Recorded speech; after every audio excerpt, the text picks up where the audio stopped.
여러분, 혹시 이런 생각 해보신 적 있으세요? 내 인생이 이미 정해진 운명대로 그냥 흘러가는 게 아니라 내가 매일매일 직접 대본을 쓰는 한 편의 연극이라면 어떨까 하는 생각이요. 우리는 과연 운명이라는 무대 위에 수동적인 배우일까요? 아니면 이 모든 이야기의 작가이자 연출가일까요? 자, 오늘 닐 도널드 월시라는 한 사람의 정말 놀라운 경험을 통해서요. 우리가 어떻게 우리 삶의 운전대를 직접 잡을 수 있는지 그 비밀 속으로 한번 들어가 보려고 합니다. 모든 이야기의 시작은 바로 이 한마디였습니다. 저자의 아버지가 남긴 아주 강력한 조언이었죠. 무언가를 하는 옳은 방법 같은 건 없어. 네가 하는 방식이 있을 뿐이고 그걸 옳은 방식으로 만들면 되는 거야. 와, 이 말 한마디가 저자의 인생 전체를 바꾸었다고 해도 과언이 아니에요. 스스로 운명을 개척하는 삶의 무대가 바로 여기서 열린 거죠. 자, 그럼 이 놀라운 여정 같이 한번 따라가 볼까요? 첫 번째 키워드는 바로 무모한 낙관주의입니다. 저자는 어릴 적 자신을 굴레를 벗어난 낙관주의자 이렇게 표현하는데요. 이건 그냥 타고난 성격이라기보다는 부모님께서 삶에 대한 사랑과 자신감을 아주 듬뿍 심어주신 덕분이었다고 해요. 이게 참 재밌어요. 저자의 성공을 보고도 형과 아버지의 시선이 완전히 달랐다는 거죠. 형은 그냥 닐은 운이 진짜 좋아 라고 말했는데 아버지는 딱 잘라 말씀하셨어요. 아니, 쟤는 자기가 운을 만드는 거야 라고요. 벌써 아버지는 꿰뚫어 보고 계셨던 거예요. 운이라는 게 가만히 앉아서 기다리는 게 아니라 직접 부딪혀서 만들어내는 거라는 걸 말이죠. 그럼 이 스스로 운을 만든다는 철학이 과연 현실에선 어떻게 나타났을까요? 그 해답은 저자가 대학을 그만두고 라디오 방송국이라는 꿈을 향해 정말 무작정 뛰어들었던 일화에서 찾을 수 있습니다. 그의 대담함이 어떻게 불가능해 보이던 문을 활짝 열었는지 한번 보시죠. 이건 보통 사람이라면 상상도 못할 일이죠. 아무런 약속도 없이 그냥 방송국 사장실 문을 벌컥 열고 들어가서는 내가 최고니까 날 뽑아야 합니다 라고 선언을 해요. 그리고는 심지어 오늘 밤 바로 생방송으로 테스트를 받겠다고 하죠. 이건 그냥 문을 두드린 수준이 아니에요. 스스로 기회의 문을 거의 부수고 들어간 거나 마찬가지였습니다. 방영의 방송국 사장인 레리 라루는 이런 당돌함에 엄청난 인상을 받았겠죠. 자네 배짱 한번 대단하군 하면서요. 그리고 그날 밤 성공적으로 방송 테스트를 마치고 그 자리에서 바로 채용이 됩니다. 이게 바로 기다리는 운이 아니라 만들어가는 운의 아주 완벽한 예시라고 할 수 있겠습니다. 그런데 여기서 저자는 아주 중요한 질문을 하나 던집니다. 과연 오늘날에도 이런 대담함만 있으면 통할까 하고요. 저자가 살던 시대와는 다르게 지금의 젊은이들 앞에는 기회의 문이 점점 더 굳게 닫히고 있는 것 같다고 지적하거든요. 이야기가 개인의 경험을 넘어서서 우리 사회 전체의 문제로 확장되는 지점입니다. 과거와 현재의 차이가 정말 극명하죠.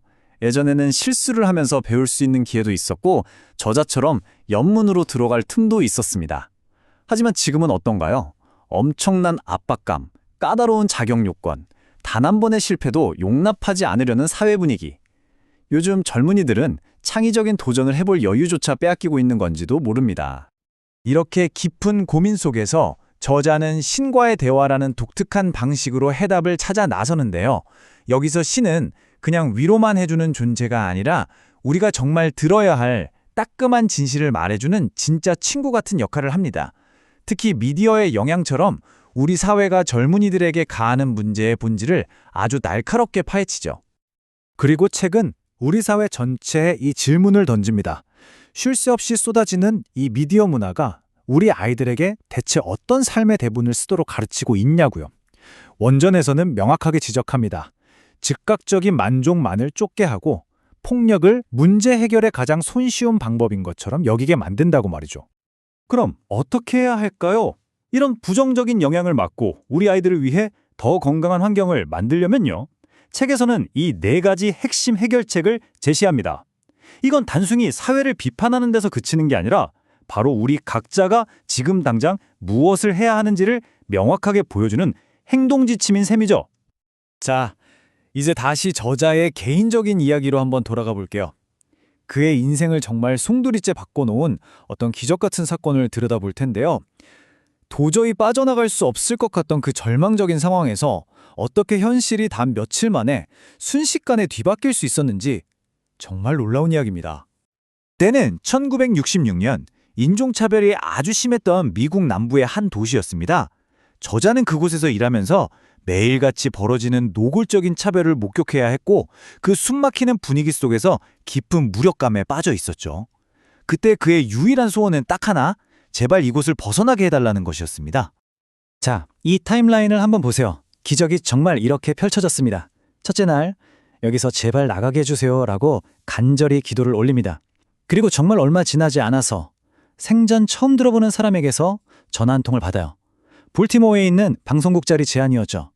이 모든 게 마치 누군가 완벽하게 짜놓은 각본처럼 믿을 수 없는 속도로 착착 진행된 겁니다. 그리고 여기서 결정적인 반전이 터져 나옵니다.